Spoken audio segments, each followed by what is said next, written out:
Good. The Boom. producer of the documentary reached out to me. Cold call, basically. He found me through Facebook. And he's not one to mince words, he cuts to the chase. So it was a total stranger saying, would you like to talk about the Lady of the Dunes? And I was like, who in the world is this? But what I said was, you may want to check with someone that's got, I mean, I don't consider myself a professional Cape Cod historian. Others tend to say that because of years of me just doing nonstop research. But I said, you might want to reach out to someone who's an actual historian or law enforcement and he said, no, I found you when I looked for Cape Cod author. And he's very persuasive, very charismatic. So it didn't take long for him to convince me. The main thing was I was to write the book based around his documentary. Because the documentary is 90 minutes. And they shot, was it 50 plus hours of 2 hours. Yep. He was associated with the documentary. That's why I may be looking to him. You honest. I may be looking to him for actual info that I don't know about the documentary itself. I took away the distraction of you walking so that your crowd can focus on your book, but if you want to watch that, you can. Oh, no, I don't. I definitely don't want to watch myself. I'd much rather people that are on Zoom hear me, but see, because this presentation, much like the book, it's the best presentation I've put together, and the book is kind of my baby. There's extra chairs in the back over there if you find you have a lot, but I can also help because there's more chairs in there. I'm hoping that because, so should I wait a few more minutes? Because this is, Up to you. it's definitely the most in-depth project I've done. It's 92,000 words, the book. For those that know my other books, the longest one I ever wrote, the restaurants book or the nightlife book, they're 40,000 words. So this is more than double, and it's filled with history you have to get right. It's filled with real people that you have to be cautious on how you speak. So it's unlike anything I've ever done, and that's in the best way. And this right now here is kind of a culmination of over 2 years worth of work, hundreds of hours of meetings and research and writing, and I did this all on my own. I'm still searching for the official publisher. This is all me. I edited it, I published it, I foot the bill to get it done. I built a website around it where people can watch the documentary and buy the book, read articles about the case. Because I believe in this project so much that I was like, I'll do what it takes to get to this point. Because once we get here and people hear about it, word of mouth spreads, whether it's you folks that are here or people that are on Zoom or people that watch this after on YouTube, word starts to get out. Would you like, I don't know if you do any introductions or anything. I don't want to be someone that just takes over everything. I am a guest of you at the library, so.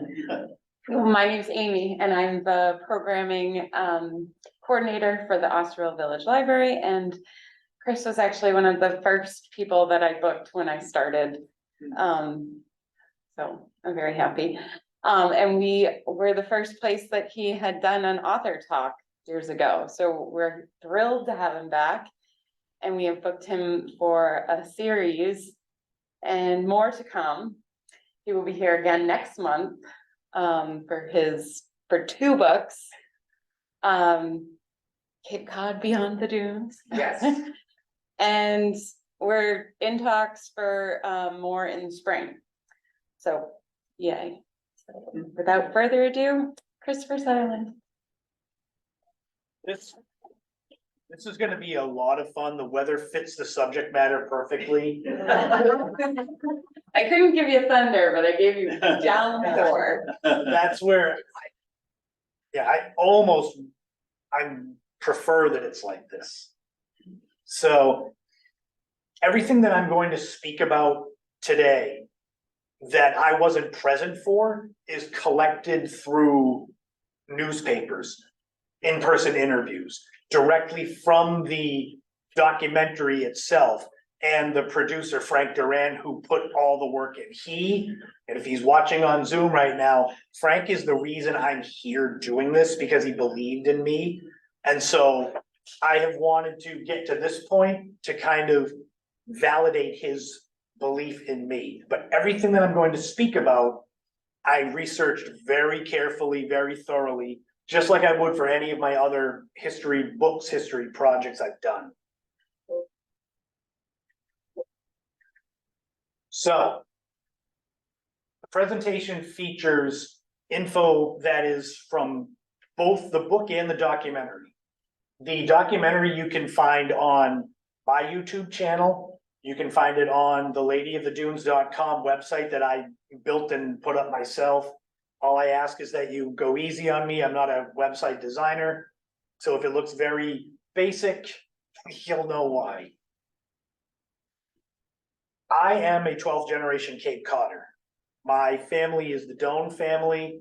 We go back to the second Mayflower. Deacon John Doan was my 9th great grandfather. So if you go to Eastham, there's Doan Rock, the Doan homestead behind it. That is my direct descendants. And Deacon John Doan is buried in the Cove Burying Ground on Route 6. Big monument in the middle. So I am also the author of 8 other books. This was a better way to kind of demonstrate the 2 in the corner here.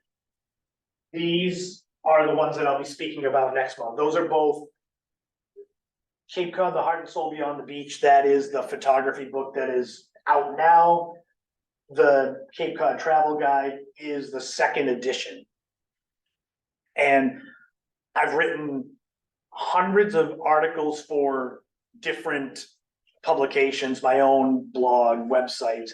And the reason I bring this up is this is all important to how Frank found me. I never thought that if you would search for Cape Cod author, you would find me, but that's how he found me. And I was born in the 1970s. I'm a child of the 1980s, teenager of the 1990s. I grew up with the Lady of the Dunes story. I knew only what was the folklore of it then. I had always thought that it was a lover's quarrel out in the dunes, which it seemed plausible to a teenager. It was kind of a cautionary tale. Don't go messing out way out in the dunes, but it overshadowed the fact that she was a real person and a real human. Now, Cape Cod has always been a vacation destination. You know, from today, places like Sandy Neck, Nauset Beach, Paynes Creek in Brewster, the Knob in Falmouth. But it goes way back to more than a century ago. I can't really name you where these places are. They're postcards from 100 years ago.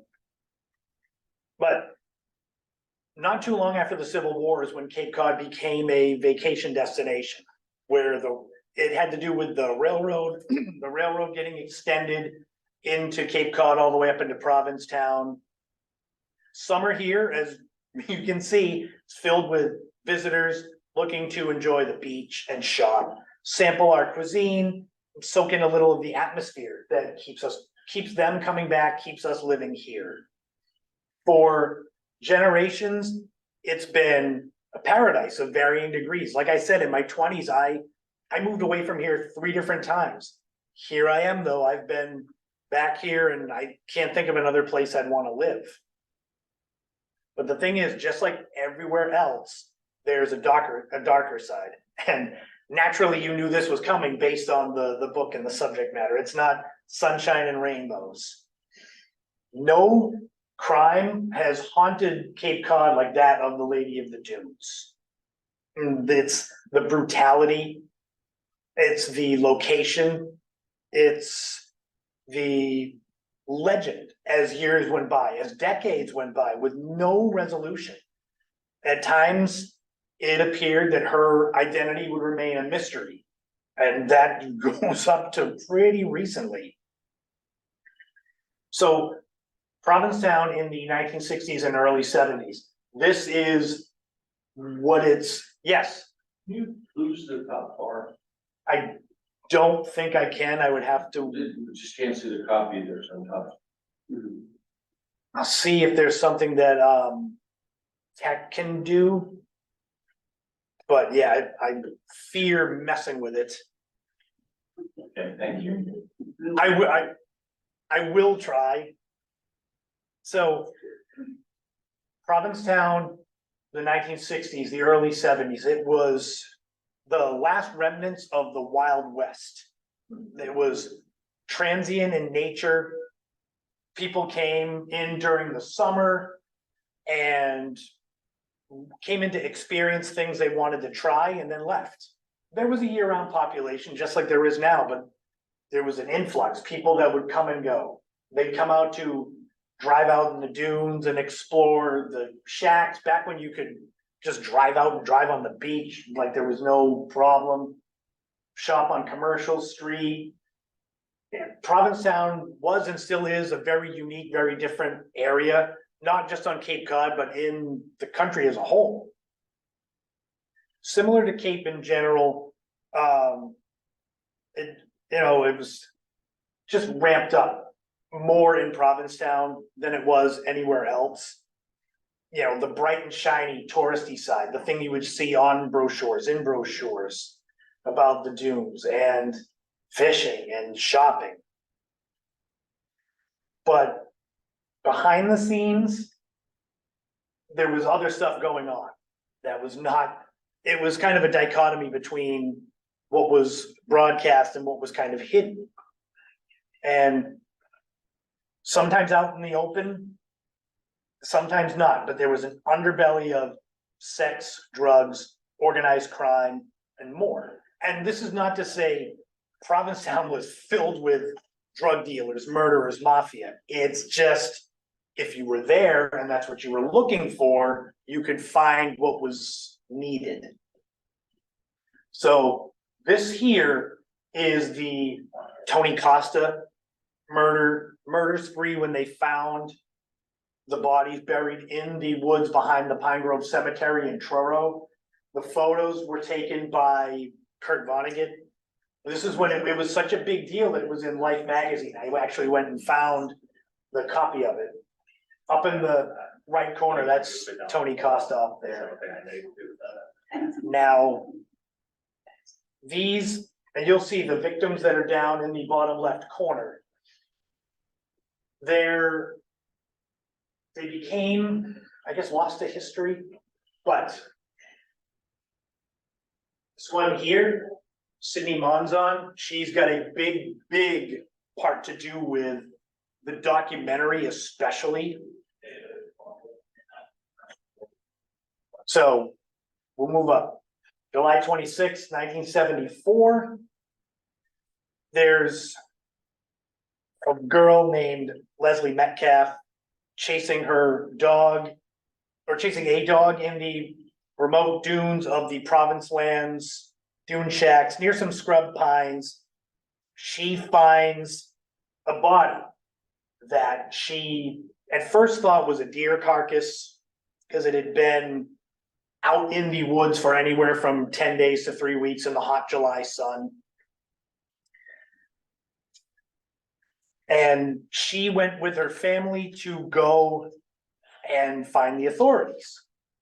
The first person on the scene was a ranger named James Hankins, who I could only imagine finding this scene. It's horrific.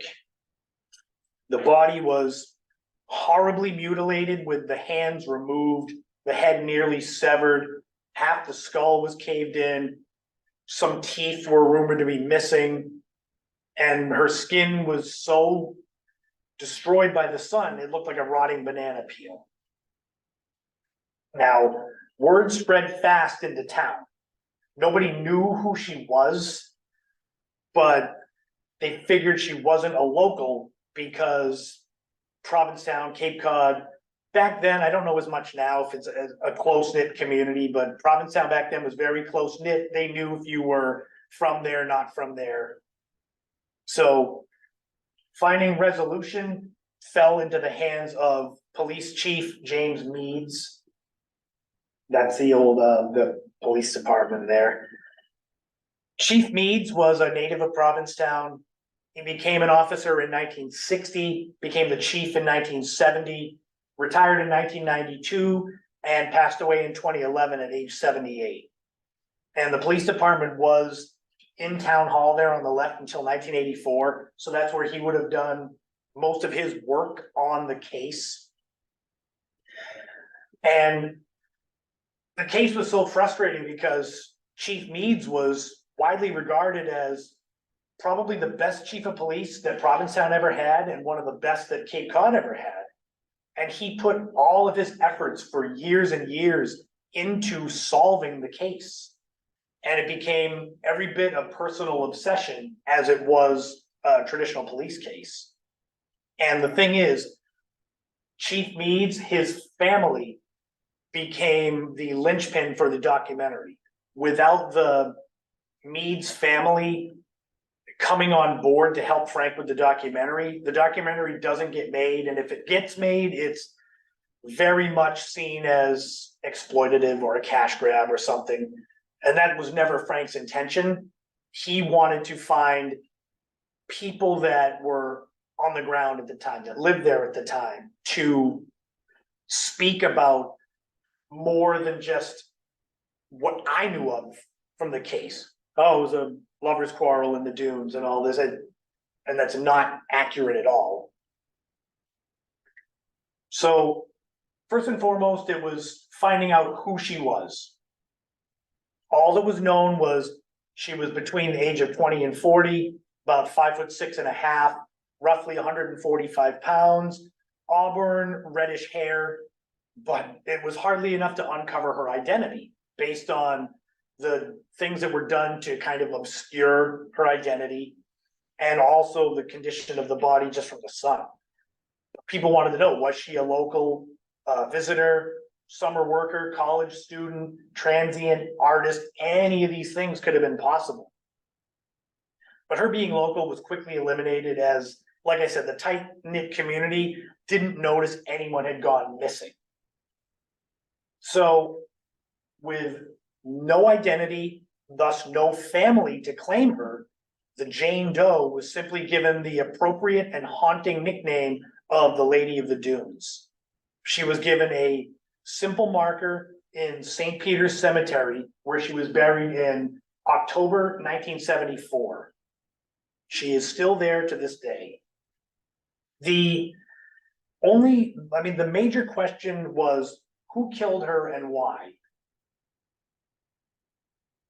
There were plenty of names thrown out there, including small-time local criminals. There were organized crime bosses, rogue fishermen, drug smugglers, and more came out as the years went on. You know, I had thought, a jealous lover, but could it have been a drug deal gone bad? There were rumors that there was always drug smuggling going on the outer beaches in Race Point, Provincetown, Truro. Because even there today, there's nothing out there. But could it have been, even at first they thought it could have been Tony Costa, even though he was in jail. They were like, oh, it's gotta be another victim of his. Two names kept coming up though, Whitey Bulger and Haddon Clark. Now, both were known to be in Provincetown at the time. Whitey Bulger hung out a lot at the Crown and Anchor on Commercial Street. And Haddon Clark worked in restaurants, including the Moors. So Bulger, he's been pretty much eliminated, especially now, but early on he was eliminated. Frank had reached out to his attorneys and asked if Whitey had ever spoken about the Lady of the Dunes case. And he actually laughed and said, are they trying to pin everything that's unsolved on me? And there's even a statement from the attorneys in the documentary. It's just lawyer speak saying he had nothing to do with it. There is an interesting story though, because just because he wasn't involved in the Lady of the Dunes case doesn't mean that he was a sweetheart hanging around in Provincetown. There's a story that it's not in the documentary, but it is in the book. Frank spoke to a lot of people that worked in Provincetown at the time that are still around, alive and kicking. There was one woman, I believe she was a bartender that worked at the Crown and Anchor, who we kept nameless. And Bulger would always come in every week, new girl on his arm, you know, just how he rolled as a mob boss. One week he came in twice in a row with the same woman on his arm.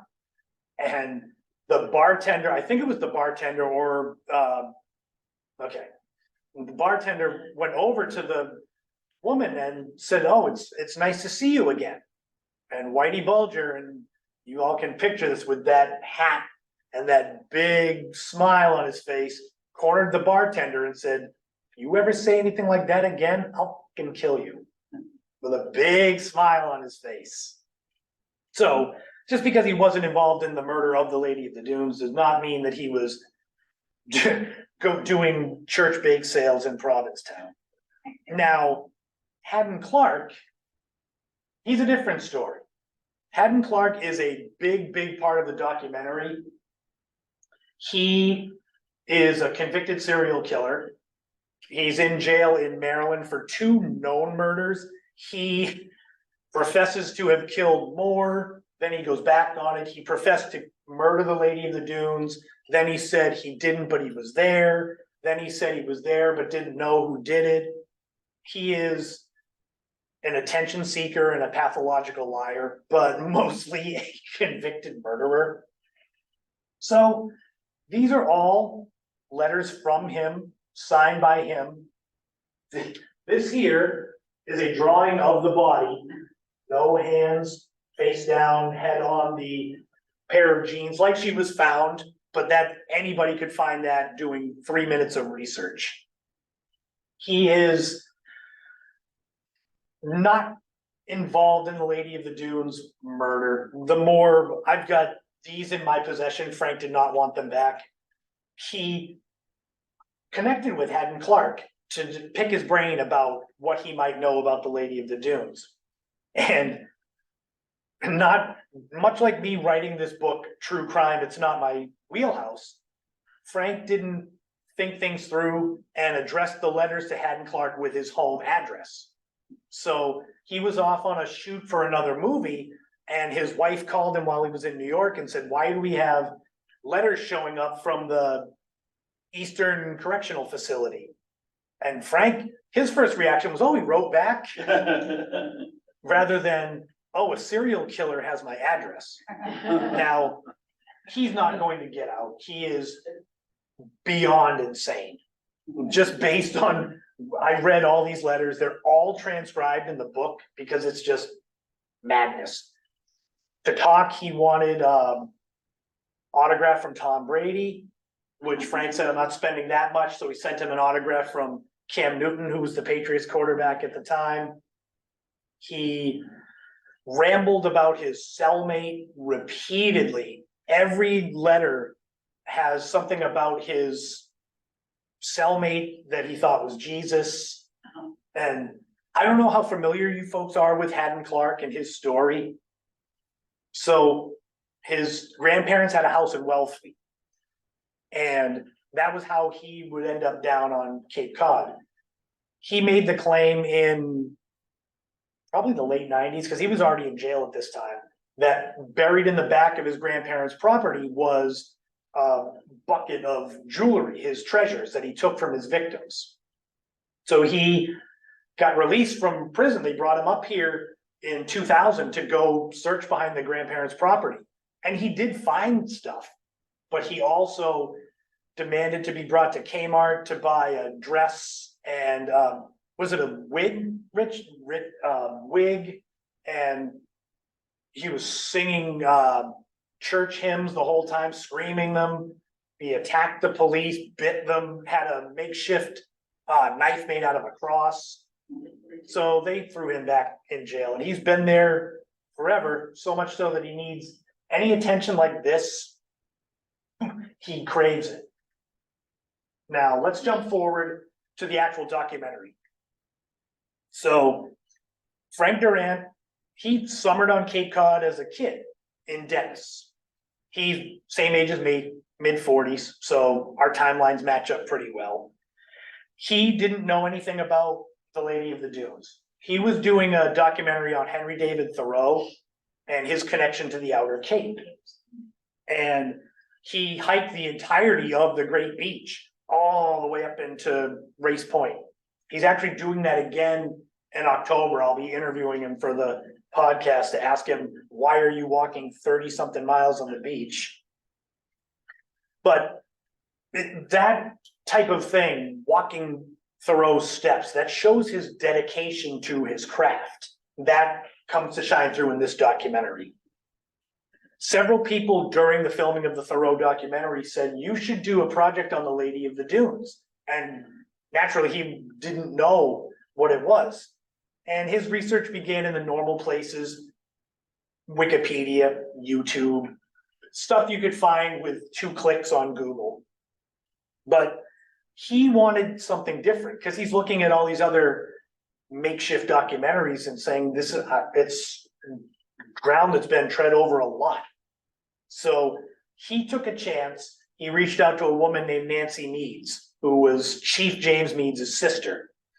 And the Meads family, who's deeply connected to Provincetown and the Lady of the Dunes case, they had done no work with any other project ever. And she ended up kind of seeing that Frank was genuine with this documentary. He wanted resolution. He didn't want money. He wanted to give the Lady of the Dunes her name back. And it was wild because when she came aboard and vouched for Frank, no, he's good. He's got good intentions with this. The floodgates opened. All these people that had never spoken on the record about the case or Provincetown in general at the time all came forward. And it immediately gave this documentary credibility that no other project that's ever been done about this case has. None. Frank had access to people who were there at the time. They had intimate knowledge about, as you can see, I've got a lot of, but yeah, floodgates opened with the Meads family coming on board. And he did his research. He started digging deeper than just a dead girl in the dunes. He wanted to know the knowledge of the town at the time, the culture, the crime as it unfolded in real time. And this in turn opened other doors.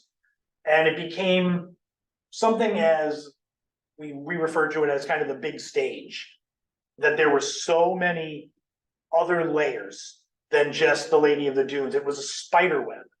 The things that came out from different books, different people he talked to. These 4 books were the ones that he really dug into, and they're featured somewhat in the documentary. The In His Garden book tells the story of the Tony Costa murders. There Was Always a Place to Crash is a more photographic look back at Provincetown in the mid-1960s. P-Town, Art, Sex, and Money on the Outer Cape, that was written by Peter Manzo. Peter Manzo is a part of the book, not the documentary, because he passed away early in the production of the documentary. He was very helpful to Frank, but in a sort of peel back the layers of gruff outer things that he would say, dig deeper in the sandbox and find the nuggets of wisdom that he would share. And Frank also made it a point to go there, boots on the ground, places that were integral to the actual Lady of the Dunes case. And we're talking the Crown and Anchor, St. Peter's Cemetery, the actual dune shacks, and up in the other corner, the combat zone in Boston, which, if you're not familiar with the combat zone, it was a 2-block section of sex shows, prostitution, drugs. A lot of people hung out there. Sometimes it was a fine night and everyone went home safe. Other times you got stabbed and were left in in an alleyway. But there was things that went into this documentary that make it different from any other one that was produced about this case.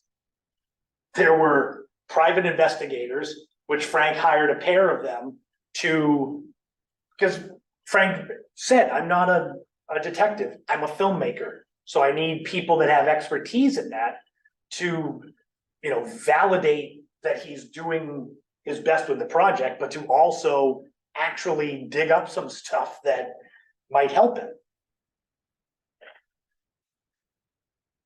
And some of what he got from these people were unexpected. The secret agents, this is something when I have said my life has been like a movie over the last 2+ years since I got involved in this. There were actually 3 people involved. They're not mentioned in the documentary. They're heavily mentioned in the book. They are known as agents X, Y, and Z. And I will say this with hand to the sky, to this day, I only know who one of them is. And that's only because I guessed it and Frank said yes. Otherwise, he has been as tight-lipped with me, and I've had access to him, dozens and dozens of hours of speaking with him. And he will not, and I'm not gonna press him on it. I don't wanna, give up his sources. Agent X came out first. And these people were high-ranking federal officials, they basically said, we don't want our name used because we can get in trouble, but here are places to look, things that you can do. They had deep connections to law enforcement then and still now. But they're not FBI. I can't refer to any of that. I keep it, even in the book, I keep it as law enforcement. And they're not even mentioned as he or she, it's they. There is, even though I don't know who agents X and Z are, I still don't want to even give a hint. Oh, he said this, well, let's narrow it down. And so interestingly, Agent X kind of went persona non grata, not long after the documentary was released. Agent Z came out later on. And I already slipped with that. They were kind of a odd duck, we'll say.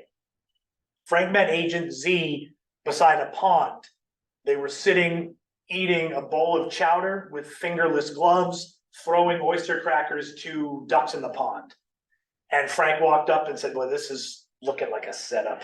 And they ended up being kind of weird, but of all people, after the Lady of the Dunes was identified, Agent Z called Frank to congratulate him.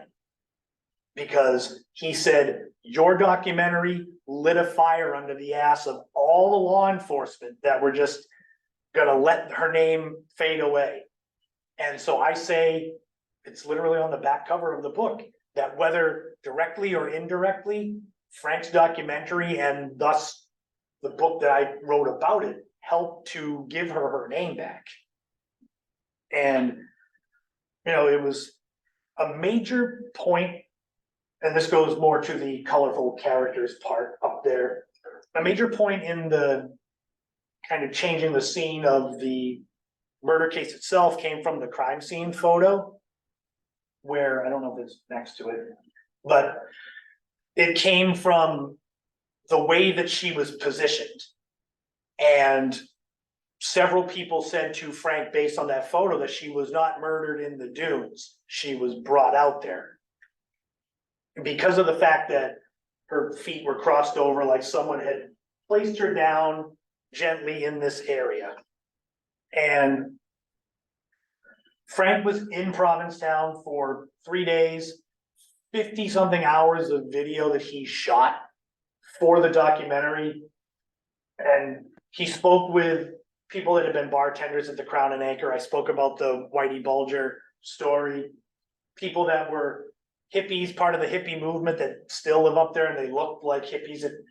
A few of them are in the documentary and they look like they would have been, you know, part of that movement. There was even meeting former law enforcement in these dive bars, Old Colony Tap. He got called to meet this stranger who I still don't know who they are. But Frank said, yeah, he was sitting in a back corner like you'd expect in an old film noir, sitting there. And they all were telling him, these folks that were on the ground there, that he was on the right path. He got, it's a dichotomy where some people were telling him, leave this alone. Those were, a lot of them were people that were still working on the case now. There were some though that said, you know, if you're gonna go all out and kind of really dig. And I think part of the wariness of some of the folks in Provincetown was the fact that when Frank went up there with the crew to film, the TV show American Horror Story had just been there. So it's like, oh, we just had a TV show here. Now we've got a documentary crew here that just leave.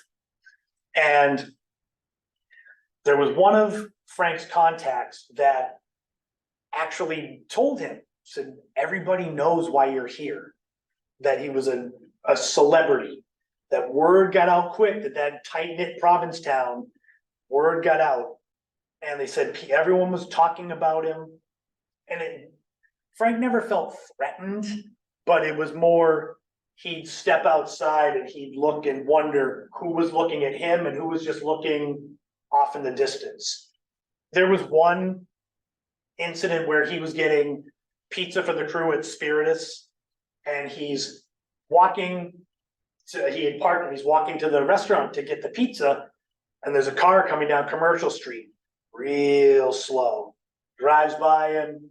And Commercial Street, you drive slow anyway, but it was one where he's already got this in his head, like, I wonder who is here to, you know, spy on me. He came out of Spiritus, and here comes the car again, slow again, kind of shadows him for a little bit, and he said that was the creepiest thing that he had as far as from residents. The majority of people in Provincetown were great. It's just, there were some that, you know, seemed like they didn't want this dredged up. And it could be based on other documentaries on the Lady of the Dunes case where it was very exploitative, filled with things that weren't true. And so an interesting fact, that photo, it's not a real photo on the right, a big break in this documentary came when they did all the interviews at the Provincetown Theater. And one day, I think it was the second day, Frank was going back to kind of grab whatever he needed. And somebody said, did you get the package that was left for you? And he said, what are you talking about? And inside the theater, if anyone's been in the Provincetown Theater, there's a big, big, beautiful piano in there. And on the piano was a very old, very worn manila envelope. When Frank opened it, it was the actual Lady of the Dunes case file. And the first thing Frank did, besides kind of gasp because he saw the photo and such in there was to call his lawyer and say, look, I didn't take this, someone left it for me. Am I all right? And his lawyer basically said, as long as you didn't steal it, you're all right. And Frank went through the whole case file. There are more photos in there, which he had asked me if I wanted to see. I said, I do not want to see, because he described them, which was enough. I've got a vivid imagination of the condition of the body. But the thing is, people started telling Frank, with 50 hours of film and all these interviews and all this other stuff on the outside, that there was an option to make a great book out of this, because the documentary can't be 50 hours long. It's not the Civil War with Ken Burns. So this is where I come in. And Frank reached out to me through Facebook. Out of nowhere, here's this stranger. You want to talk about the Lady of the Dunes? And eventually he wore me down, because he made a great case, because I've known this case my whole life. And for me to be involved in it, if you had told teenage me, someday you'll be involved in the actual identification, I'd say, no way. And so our first meeting with Frank, after all the stuff that had gone on in Provincetown, not some of the paranoia and people saying, we know why you're here. Our first meeting, we were supposed to meet at a Dunkin' Donuts. This was when COVID was still rampant. I went to the Dunkin' Donuts, they wouldn't allow indoor seating. So Frank was at the seashore on a meeting for something to do with the documentary. And here I am calling him up saying, we gotta change the meeting location. Can you meet me at this parking lot? And I was in the parking lot dressed in black with a black hoodie on. It was a foggy day like this. And Frank said he had this feeling. He was like, boy, he's changing the meeting place to a secluded parking lot. And I was the only car in the parking lot when he pulled in. But an hour later, I was signed on to do the book. And his big thing was, I need to know you're in. He said, I don't want to have it be a year from now and you tell me I'm done, I don't want to do this book anymore, and now he's gonna find someone else. Well, Frank, if you're listening or watching, you can see I went all out. So my life became like a movie. I had full access to Frank, everything he'd done. The documentary hadn't been finished yet. So I was asking him the most minute details. How did you feel when you saw this? What was the hotel room like that you stayed at in Provincetown? Because for the book, you got to paint a world. People can't see it. So you want to make it as accurate as you can. It got to the point that I swear sometimes he must have been like, oh, he's writing me again. It was a ton of research. When I say hundreds of hours, I'm not lying. Because I wanted this, I'd never done true crime. I'd done a lot of Cape Cod history, as you know, restaurants, nightlife, random stories like that. Never anything with the gravity and weight of the Lady of the Dunes. So accuracy was key and details are paramount. You cannot say something that's inaccurate. And if I had said, I think Whitey Bulger was involved, and these are things that can get you in trouble as a writer. And I asked mundane questions, I asked important questions, but I also experienced things that I never thought I would believe. So let's see, where do I start with this? This here was a search for Haddon Clark's diary. There was a letter from Haddon Clark where he said, I have a diary buried on my grandparents' property. Behind it, in that diary is more details about the Lady of the Dunes. So in that picture on the left, that little green dot is Frank walking ahead of me. Frank kind of made a joke at one point as we were wandering deep in the woods, he said, you know, if you had ever planned on killing me, you could do it here. And I said, that wouldn't make a good ending for the book. We went and walked, were we out there, Rich, for 3 hours at least? We brought in metal detector people to dig. We got permission from the people that lived in the house. We wanted them to know that we were out there. So the people that live in Haddon Clark's grandparents' old house, we drove up to their house. Frank picked up their newspaper to kind of have a peace offering. The woman that owns the house sees two men step out of a car that she doesn't know. And one of them's got a newspaper and is walking up to her. I stayed back because I said, this is really not looking too kosher here. But she said that was fine. We said, we just wanted you to know we're way back there. We're not gonna bother you. I also had to tell her I wouldn't put that in the book. So that whole meeting with the people that own the house is not there. I promised her I wouldn't. There was no diary. We dug, we looked, we didn't find anything. The man who is I guess he'd be considered Haddon Clark's handler at the jail, said he likes to play games. He had told Frank, there may be something out there, there may be nothing out there. There was nothing out there. All we got was scratches from thorns and, I mean, a story to tell right here that is just unbelievable. Then there is Judy. Judy is a early 1970s softcore adult film. We were so it was Agent Z sent Frank an email.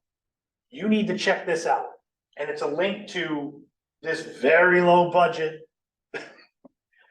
softcore porn flick. And Frank says, boy, based around the things that I've seen and done for this documentary, it kind of is par for the course. The reason why the agent sent this was because this particular woman bore a striking resemblance to the composites of the Lady of the Dunes. She was an actress named Lee Sherry, at least for the film. And it was filmed in the Chestnut Hill section of Boston, at least parts of it. And it was very creepy the way that there were scenes with her in the woods. And she had that same, I picked out two of the composites that kind of strike, you know, the closest to her. Now, interestingly, with this film, it's, even though 99.99% sure, based on the identification of Ruth Marie Terry, that is not her. But this film's got an interesting story because pretty much everybody that's involved in it, you can't find. They're either dead or they're a missing link. One of the women that was featured in this, I found her living in Florida. She's in her mid-70s now. And being that it was Frank's film, he said, why don't you call her? I said, no, it's your documentary, you call her. So he called her, got a hold of her, asked her about Lee Sherry. The woman, Sandra O'Hara, that was her real name too, which surprised me. She said that she and her husband, who was one of the producers, left the film early on because it got to be a little bit corrupt with organized crime, people kind of involved, and they backed out. So even though the Judy movie really has nothing to do with the Lady of the Dunes, it's this story that now I've been trying to research what happened to Lee Sherry. I have no idea. Well, and then there's this one. This is probably the top story where I shake my head and say, I can't believe what my life is based around this book. Bonnie Bickwood and Mitchell Weiser, they are now, since Ruth Marie Terry was identified, the longest missing persons cold case in the country from 1973. And in one of the letters that Haddon Clark sent, in fact, it was his last letter, the last paragraph, he just casually throws out there, oh yeah, I used to work at the Well-Met camp in upstate New York. I think I was one of the last people to see Bonnie Bickwit alive. He's a convicted serial killer. Granted, he's a BS artist, but he was out and he was out and about at the time. So Frank missed it. I was transcribing the letters and I said, Frank, did you see what he said? So what I had to do was call the sheriff's department in, I believe it was Sullivan County in New York, and say, look, I've got information that maybe something, maybe nothing.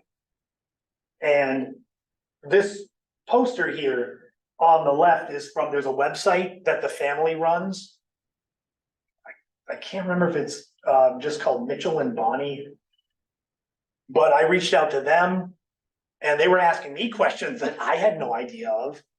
They were asking if Haddon Clark was known to be frequenting Watkins Glen in New York at the time. And knowing the insanity of this man, I don't want to reach out to him and ask him questions. But the thing is, this is now something that I'm starting to focus on a little bit.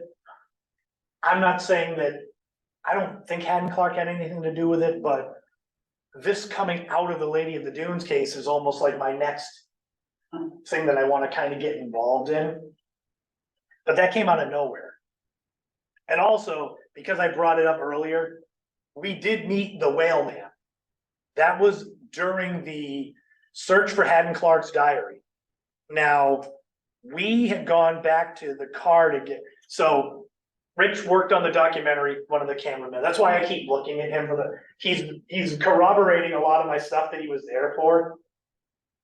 Frank was out there with the metal detector men, digging, looking for the diary was supposed to be by a house foundation. So they're just looking and, oh, that looks good, let's dig. We went to go get something. When we came back, there's a man standing there and a teenager on a moped. And he was very skinny, definitely, he looked like he could have just wandered out of the woods. And I kind of just looked and he rode away with his son. And one of the metal detector guys looked at us and said, do you know who that was? That was the whale man. And I'm just like, what are you talking about? He said, that's the guy that was swallowed by the humpback whale and got spit back out. His house is right next to the fire road we walked on. He came back after, and by that, now we knew who he was. So he's in the book. I forget his name. Someone said it. Packard, that's it. I know she's Julie, his wife, and the boy must have been Emmett, his son. He was super nice. It was just one of those where, like, what in the world is going on? It's like a movie that I was living in, where he just is there, where somebody, it's like I couldn't have written it.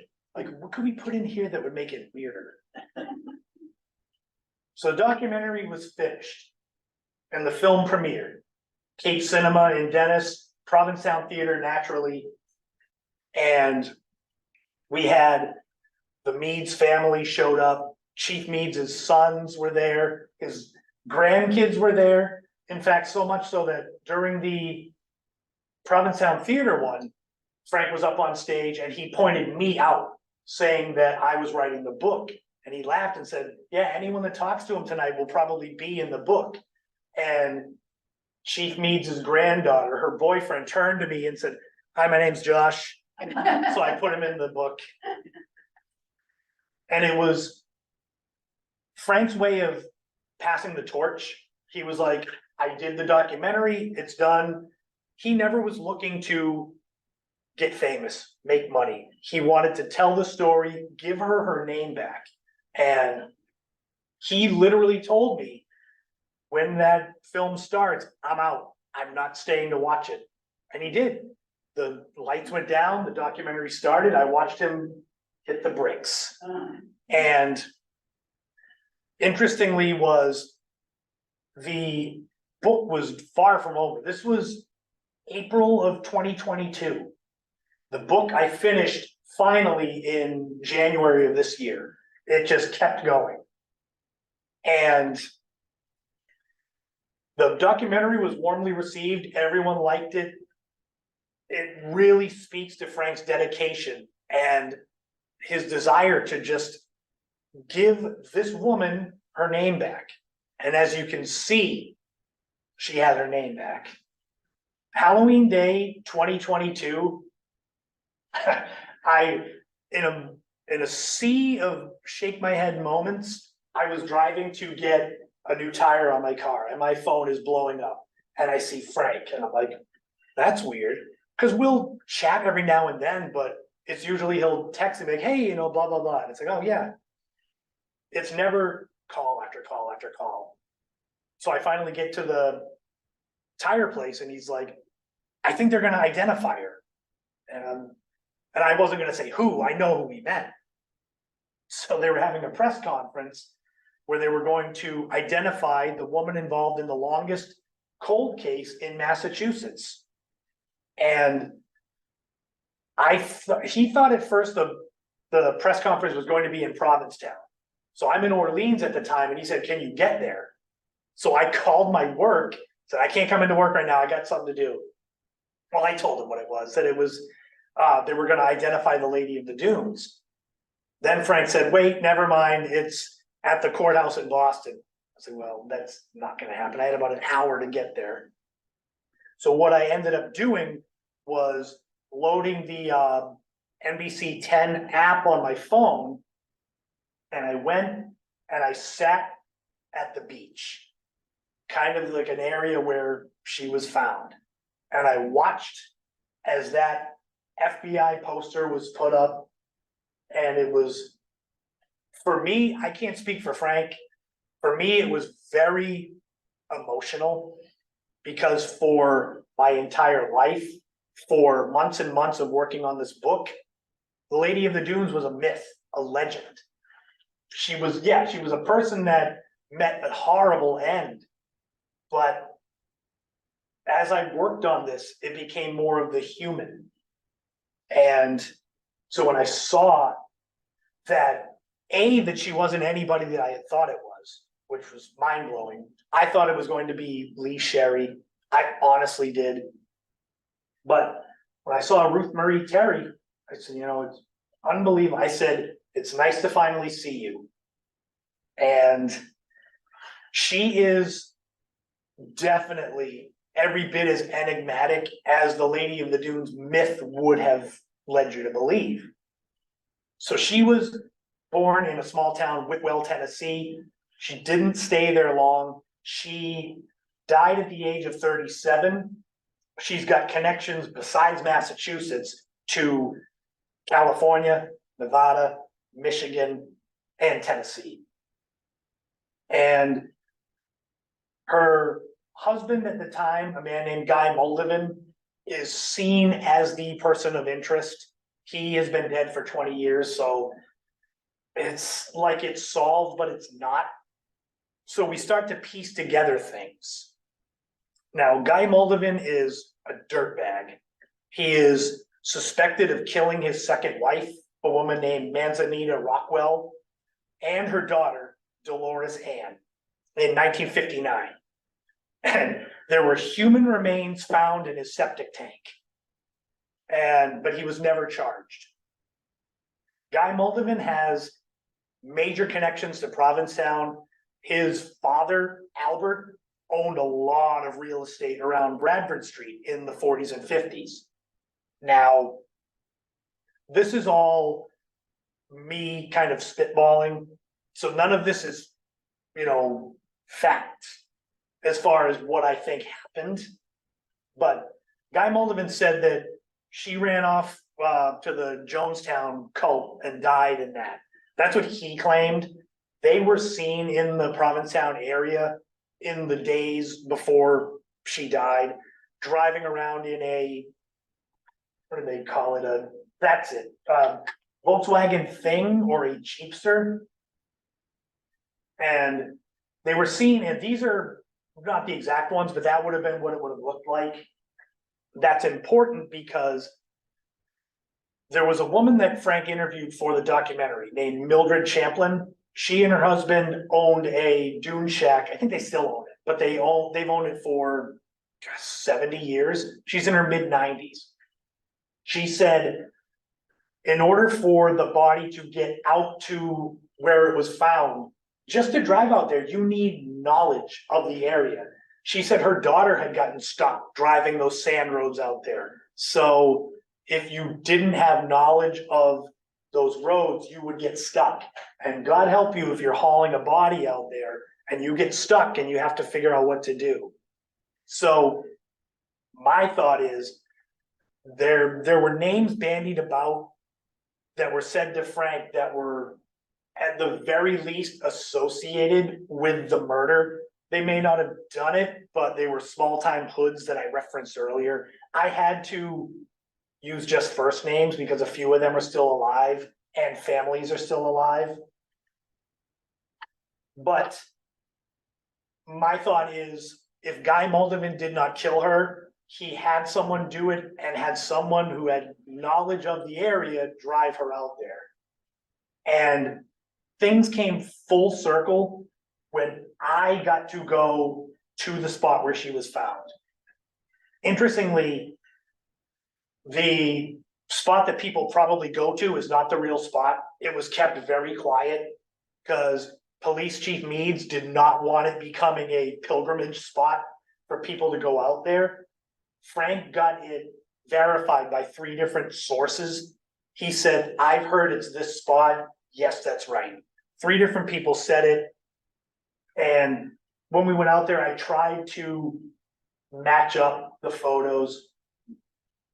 So there's a video that I put together about that. I have a few on YouTube that have to do with the documentary, but my journey out there with Frank, he said, you can film us going out there, but you can't show them how to get there, which is sort of like, well, how do I do that?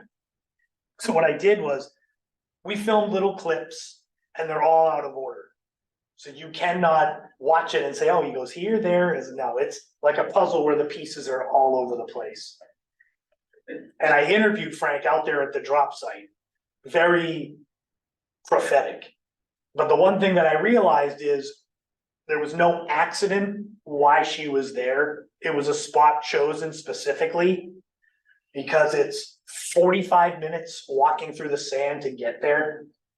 It's close enough to a road that you could park and haul a body out and leave it and not have to go too far, but it's far enough away. So looking at this area is roughly in here. That dune shack is a couple 100 yards away. So she was shielded, so people would find her, but wouldn't find her soon enough. Now, I will not be one to pat myself on the back because I have said from day one, this book is only because Frank took a chance on me. But Ruth Marie Terry, the Lady of the Dunes, now has a sign at her grave, now has a stone with her name on the grave. Whereas before she was unidentified body. She was that for 48 years. And it was full circle. There is a rumor that she has a son. Her son, who Frank actually met when we went out to the drop site, he scooped some soil from where she was found and gave some to him, which it was, and he also took a blue bandana like the one she was wearing and tied it out there. And he said, if people are going to come out here, at least they'll know they went to the right spot. But to get out there, you need to really know where you're going. And I have condensed a lot to make this something that, like I said, won't drag on for several hours. The book is very thorough. 92,000 words. But I wanted to cover as much ground as I could, and I'm sure I've missed some stuff I wanted to point out. But the main thing is, when all is said and done, Ruth Marie Terry had a family that was looking for her. She wasn't some person that was abandoned. And Frank's work on the documentary shined a light on it. He, along with a lot of the people everyone that was involved in the documentary, everyone that spoke, the Meads family, it shined a light on it. And the law enforcement that were there on that day that showed this and talked about it, they'll never ever say, small filmmaker pushed us to get this done. They'll never say that. But because I worked on it, because I talked to the people, it was definitely, Frank had a hand in it.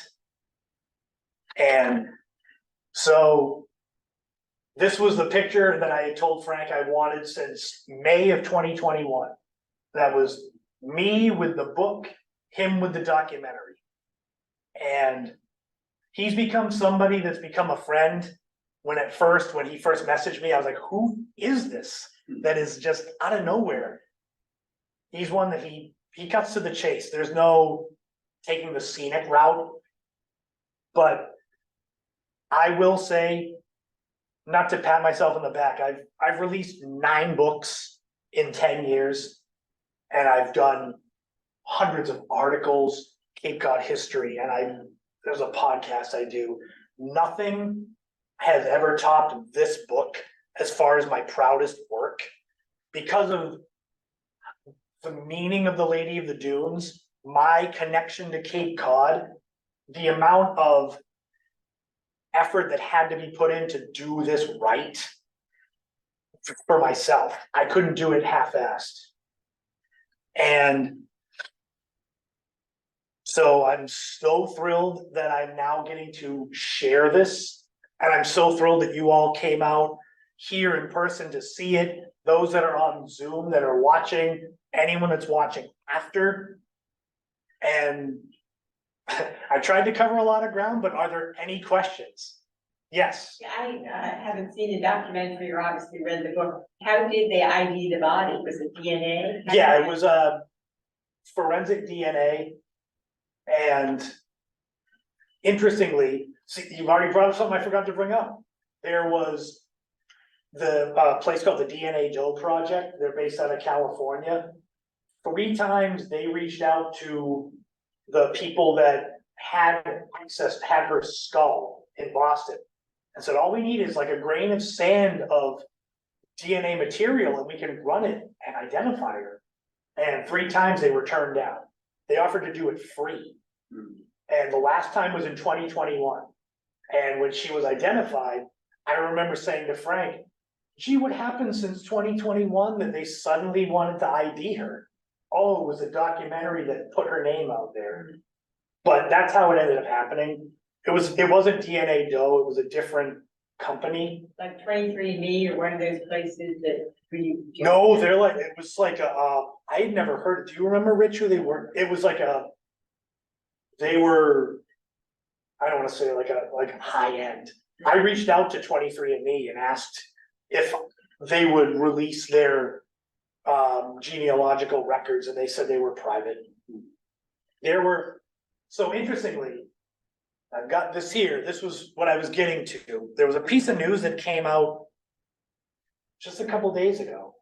That's why I've got my phone here to make sure. So I had said earlier that there was some pushback against Frank for the documentary, because there were questions from long ago about mishandling of evidence, possible missing evidence, malfeasance, which that word I've heard so much since meeting Frank. It's kind of like accidentally screwing things up. You don't mean to do it, but your incompetence kind of. And there was a detective that was working on the Lady of the Dunes case in Provincetown.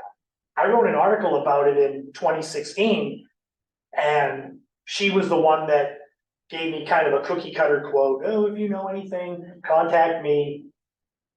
But there was pushback. There's no missing evidence. There was no malfeasance.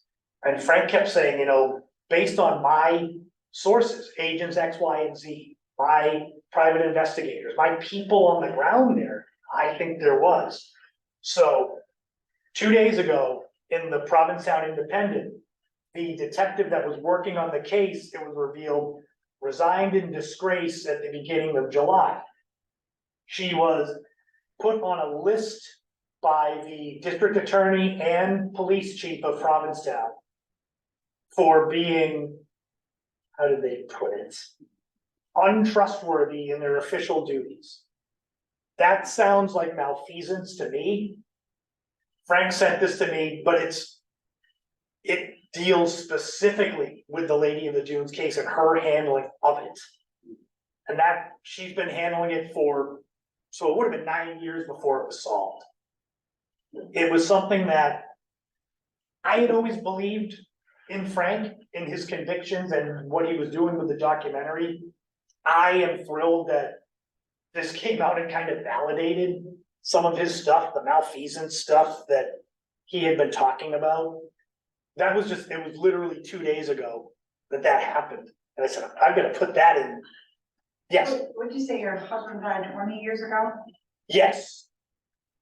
Yeah, Guy Moldovan, I am very sure he was involved in her death, especially saying that she ran off to Jonestown. Like, okay, well, we know that's not true. So that's what I believe, he was involved. I think he had somebody take her out, and then people that were locals. So we had 4 or 5 psychic mediums involved as well, to varying degrees. And it ties up because one of the suspects, the small-time hoods from Provincetown, was actually dead, buried in St. Peter's Cemetery. And one of the mediums went over to this person's grave and asked if they were involved. And they had said yes, and that they were young, scared, they were the driver that brought them out there. When it comes to psychics, mediums, you can take everything with a grain of salt if you want, believe what you want. It was just an interesting sort of, Frank went through all avenues. The psychics came because Police Chief Meads had used a psychic in the 80s. And Frank said, if it's good enough for him, it's good enough for me. And they ended up, most of them ended up being very nice people. There was a few that, not so much, but we'll leave that alone, not name names. Yes. Why do you think there was reluctance by the Massachusetts law enforcement to do DNA testing? I think it got to a point where there had been mishandling of evidence, whether intentionally or unintentionally, and it kind of snowballed, and they almost were hoping it would just go away because it would highlight incompetence. And it shouldn't take 48 years to identify a body that you've, especially when the DNA Doe Project said, we'll do it free, send us a grain of sand worth of DNA, and they said no. So I think it was part embarrassment, or it was like, well, it's gone this far, maybe if we wait long enough. And it could be that there wasn't a lot of pushback. There wasn't a lot of clamoring to identify her. It was kind of like, well, she's a legend. We'll just leave the legend alone. Interestingly, when we would go to her grave, we brought, all the mediums went to her grave. And think of it what you will, speaking with Ruth Marie Terry, she would say that she kind of enjoyed that celebrity, that she was more famous in death as the Lady of the Dunes than she was in life as Ruth Marie Terry or any of her other aliases that she had. And she had a few aliases. Do we know why? Was that? Why she had the alias? She was married 3 times, I believe. The first one was her high school sweetheart. I know that, and I believe he's the one that they had the son. And second one, so there's a 10-year gap in her life that no one knows anything about. And what makes that intriguing is at the end of the documentary, there's info as far as clues and evidence that were leading to a certain name. And it was a woman named Anne Dolce. And there was all this evidence that pointed to this being the Lady of the Dunes. And what is intriguing is, even though she's Ruth Marie Terry, she may have been known by other names.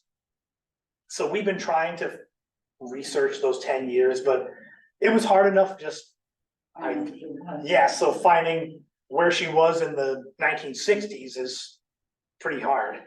So you say aliases, you just mean she was married to me. No, well, that's the thing is, she had a last name, Vizinia. I should have written it down on here. But that's, because when she got married, I found her, marriage license with Guy Moldavin from February of '74. And she was Ruth Vizina, I think it was Vizina, I'm pretty sure. And we can't figure out where that name comes from, because her last name was Terry, her first husband was not, his last name was not Vizina. But also, what was she doing in California? What was she doing in Michigan? There's this gap where I hold out hope. I'm interested that more of Frank's research comes to pass as time goes. Although for law enforcement, it's over. She's been identified. They're basically like, you got that, leave it alone. And Guy Moldavin is seen as at the very least involved in her death. So it's like, okay, you got everything you needed. It's Ellen. Sure. Hi, everybody. My name is Rich Falzone. I was the production supervisor on the movie, so I knew intimately a lot about the making of the movie. And actually, the DVD is downstairs. I think we have at least one copy downstairs. Oh yeah, Frank made it a point to bring it everywhere. Yeah. So if you want to watch the movie, that's an interesting piece. I read the book after the production, and there are so many parts that come together. All of Frank's work that you reduce him to saying he's a bottom line guy. Frank is sort of like a results oriented person. But the detail, the intimacies that you capture about how he went about making connections with the community of Provincetown. He's an empathic person. He's a very sensitive person. And even though he's very results oriented, the reason I think he got into the Provincetown community is because what you describe in the book, how carefully he worked interviewing people. He didn't just kind of come down and say, well, tell me about this or tell me about that. He really worked on, his interview skills are really amazing. So the book captures so many little things that, I think this Lady of the Dunes really got into Frank's head. I don't know how you have this information, but in the book, he talks about being haunted, going in the middle of the night, going to the room and feeling her presence or feeling her around him. I don't know how you got that information. He told me that. What is in the book, and that, to me, makes the movie interesting, make the book even more interesting, because you get the depth of what goes into a filmmaker and how a filmmaker is consumed. Frank was consumed by this project for at least a year and a half or 2 years of his life. Oh yeah, but like I had said, after that premiere in Provincetown, where he told me, I'm passing the baton to you. We were still, that when we went to visit her grave, that was 7 months later. He couldn't get away, because I told him, I said, even though you're moving on to other projects, I still have to finish the book. So that thing about going to the bathroom and feeling her presence, he told me that. Yeah. And that's the thing about that book. The book, to me, brings so much more depth to the story, because you really get that feeling of what it was like to get involved in something. If you've ever been involved in something in your life, it's consuming, but you get these details that really made it a much more interesting movie, understanding how Frank's process works. and how he put it together. It's really quite touching. Also, how you guys got together, that sense of trust, you made that bond, even though you were total strangers. Well, the 100% in a parking lot. Yeah, right? I couldn't make that up. You couldn't make that up, and to read about it in the book is just very, you just feel it right there, and it goes, it's so much deeper than a movie. So something that, and this just makes me laugh, so the book is written from Frank's perspective. He wanted to be his Screen Actors Guild alter ego, which is Victor Franko. But that's him. So in this book, I have to write about him meeting me from his perspective. So I had to write about myself in the third person, which was a very weird thing because I had to write about what his thoughts were about meeting me. When in my mind, I'm like, no, I wasn't a threat, but I could see in his mind, oh boy, he's waiting in the parking lot to jump me.